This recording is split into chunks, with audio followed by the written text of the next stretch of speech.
They were together in kindergarten, a group of 14 children from the same class in Kfar Aza who grew up together. Ophir and Yam and I were together in the maths group, and we used to go to Ophir's house every day and get into the jacuzzi, and we never did maths work.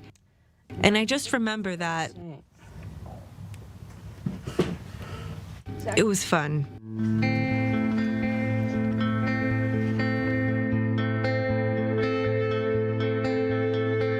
My name is Yaheli Yatskan, and my father was seriously injured on October 7. I'm Gale Admoni, and my mother and my brother were found embracing each other in the safe room, and they are not with us anymore, unfortunately. On October 7th, each of them was in a different corner of the kibbutz, trying to survive the inferno. I'm Roni Shemriz. My brother Alon was kidnapped to Gaza, and after 70 days, he was accidentally killed by IDF soldiers. I am Shai Lee Aviani, and on October 7th, I was in the kibbutz, at home, and my father was murdered. I am Lior Tzadikevich. That Saturday, I stayed in the army in the West Bank, and my father was murdered in the kibbutz. The terrible loss reunited the group. The children are already 20 years old. In the last 2 years since they were enlisted in the army, the group has dispersed, but their long and shared path always connects them.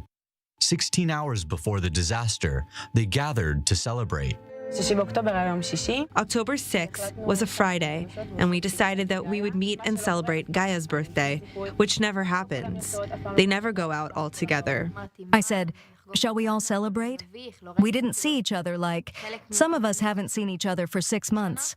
Ophir also came. She just arrived back from Greece, and Yam as well. When we were there, it didn't matter that I hadn't seen them for a long time. We sat and laughed and talked about the same things. I remember them as the unifiers of the group, the mothers.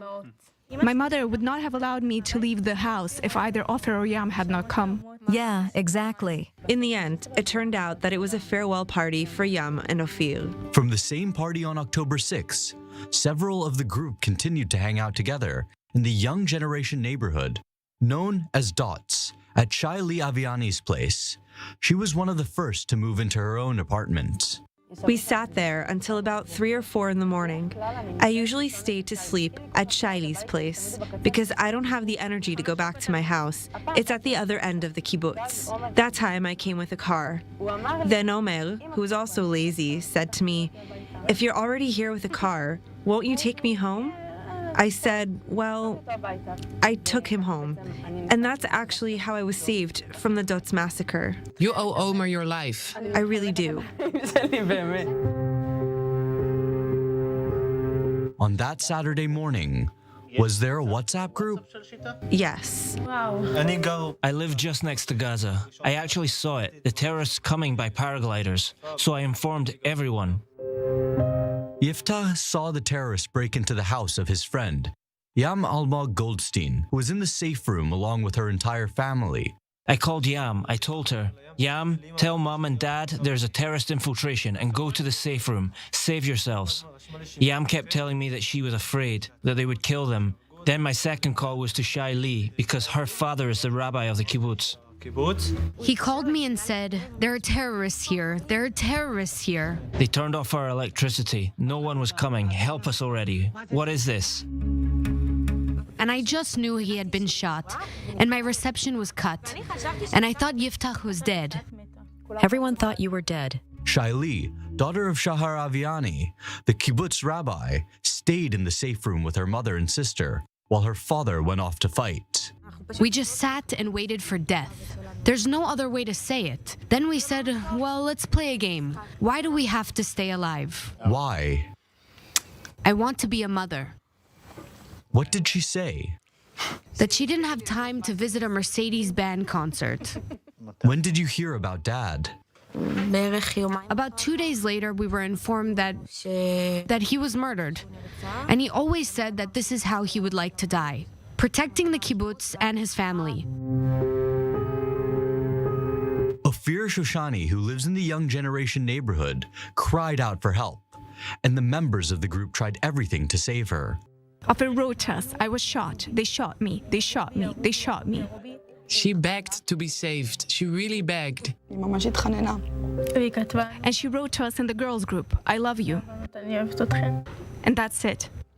I never thought she would die. Never. Just seeing all your favorite people die in front of your eyes. You have nothing to do at all, and you're like, you just have to accept it.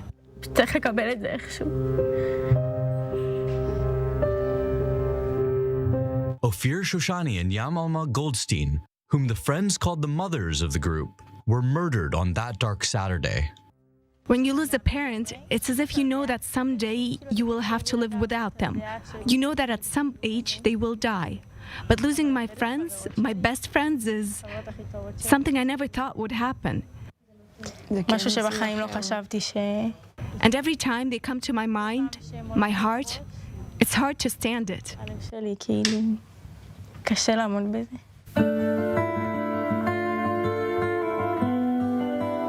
After losing Yam and Ophir, the group immediately looked for a way to immortalize them. The whole group got a tattoo. Everyone? Yes, of fairies also.